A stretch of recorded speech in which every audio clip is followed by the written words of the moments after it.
I would be remiss not to bring up the story out of Oklahoma. It is a story that I read as a workplace violence story, but I want to play just a little bit of the sound from the press conference that followed a gentleman who beheaded a woman in the context of his having been fired. Then he goes back to the plant. He stabs several people. One of the women, her head is severed. But then this gets said at the conference. Let's just listen for a moment. After conducting interviews with co-workers of Nolan, information was obtained that he recently started trying to convert some of his co-workers to the Muslim religion.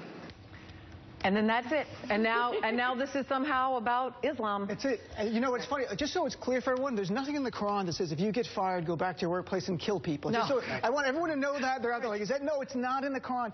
You know, anything that's bad, a bad crime, I don't know about you, but please don't let them be Muslim. That's all I think. Please. So this guy's name wasn't Muslim. Then I read he converted, and I knew instantly it will be used. I mean, it's a gruesome crime, and you have to feel for the family of the woman who was killed.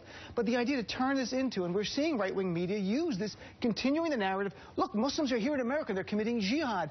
The man just converted last year. There was over 500 workplace killings last year. We don't know about the religion of any of those murderers. But if someone is Muslim, it's got to be a terrorist. Right. The idea that that is the relevant piece of information. So, I mean, it may be that some ideology, right-wing, left-wing, is taking this, but you know, at that moment in that press conference, I don't think someone is like representing right-wing ideology. They literally just believe, right? And I think this to me is the most, that there's a belief that at the core, this is something like, so he also probably had breakfast that morning, but we don't think any of those things are relevant, but we do think that his conversion, his jailhouse conversion, by the way, is what's relevant. And that, I think, is the biggest problem, is that there should be a cultural paradigm shift in which it's not okay to create that linkage immediately. Exactly. We already know that it's not okay to equate all white men with school shootings. We can't do that. It's not okay. And so because it just doesn't even happen in anyone's mind. This doesn't even occur. Exactly. But we have gone on and on and on creating this language between Muslims and violence, and we need to have a counter narrative, and we don't. So what we need, and that's what we're trying to do.